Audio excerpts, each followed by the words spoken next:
কইলাম বাড়িতে এসে খাইতে গেলে আবার কামের দেরি হইব, সন্ধ্যা হয়ে যাবো কাম করতে করতে। আচ্ছা ঠিক আছে, আমি নিয়ে আসুমনি, চিন্তা করো না। দেরি করো না কইলাম। আর আমি কিন্তু দুপুরবেলা তাড়াতাড়ি চলে আসবো, রান্না বান্নাটা ঠিকঠাক মতো কইরা রাখো। ঠিক আছে চলো। আব্বা এতক্ষণ ধরে চেষ্টা করতেছো, তারপর আগুন জ্বলতেছে না, লাকড়িটা কি ভেজা নাকি? তুই যেই হারে চোখের পানি নাকের পানি ছাড়তেছস, তাতে লাকড়ি এমনি ভিজা যাইবে। সমান অধিকার দিতে গিয়া এখন তো মনে হইতেছে চোখে দেখার অধিকারই হারাই ফেলামো বাপ্পলাই। তাই তো দেখতেছি। আবার জ্বলছে জ্বলছে জ্বলছে, ধাক্কা দাও ধাক্কা দাও, জোরে ধাক্কা দাও। ও ভাবি, আপনি কে? কিস্তি আলি। ভাবি কই? আপনি আলিফের বউ না? হ, আমি আলিফের বউ, কিন্তু আপনার বউ কই? বাপের বাড়িতে গেছে, ভাই আহে নাই, আপনি এসেছেন কেন? আরে ভাই, প্রত্যেকদিন কি আপনার ভাইরই আসতে হইব? তার অন্য কোনো কাজ থাকতে পারে না, শরীর খারাপ হইতে পারে না? আগামী 15 দিন আমি কিস্তি তুলবো। ভাবি তো 3 সপ্তাহ কিস্তি বাকি, তাড়াতাড়ি টাকাটা দেন। 3 সপ্তাহ কিস্তি রেডি করে আছে, আসেন। কই? টাকা তো ঘরে। নিয়ে আসেন। আরে বাড়িতে এসেছেন, নাস্তা করবেন, কথা বলবেন, আসেন তো ঘরে আহেন। মানে কি? কিস্তি 3টা জায়গায় 6টা দেবো, 3টা খাতা উঠবেন আর 3টা আপনার জন্য বোনাস। ও তো বাপের বাড়ি, বুঝেন না? হরামির বাচ্চা, তুই এসব কি কইতাছস? কিস্তি দেবো, আসেন না একটু ভিতরে। তোরে জুতোটা দিয়া পিডামু, তোর কিস্তি আলিফ এসে নিব। 6 কিস্তি এক লগে দিতাম কিন্তু। কিরে রান্নার খবর কি? রান্না হইছে? ভাত হইছে? সব ভাত তো হইছে, কিন্তু ছোট্ট একটা সমস্যা হয়ে গেছে। সমস্যা কি হইছে?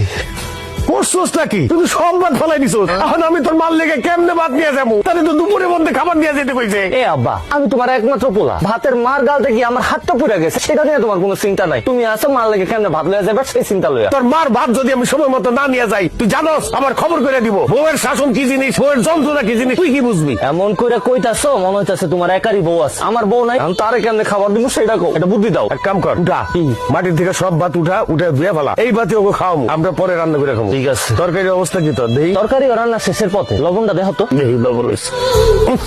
করছোস কি? কিসে? লবণ দিতে দেশ নাই। কি কও, লবণ দিছি তো, খারাপ আবার দিতাছি। দে এবার দেখো তো। দেখি হয় নাই তো, আরো দে।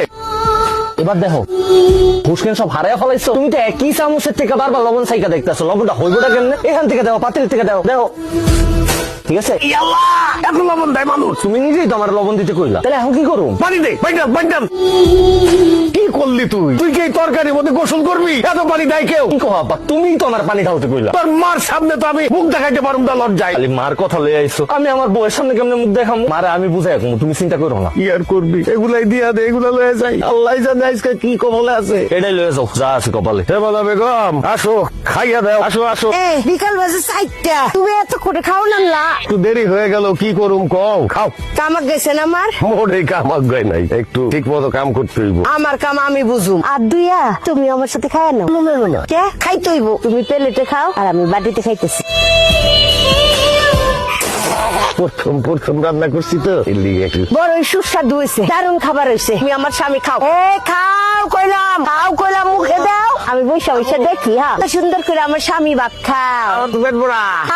খাও। বাহ, তোমার তো অনেক বড় সড় আয়োজন কইরা পুরস্কার দেওয়া উচিত। আমি পুরস্কার পাবো কেন? সেরা রাঁধুনি পুরস্কার।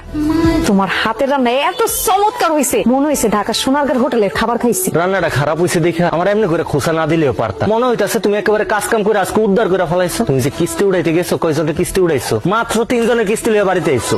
প্রথম বুঝতে সবার একটু সময় লাগে। ওইটাই আমারও আজকে প্রথম দিনই আছিল, ওই কারণে রান্নাটা একটু খারাপ হয়েছে।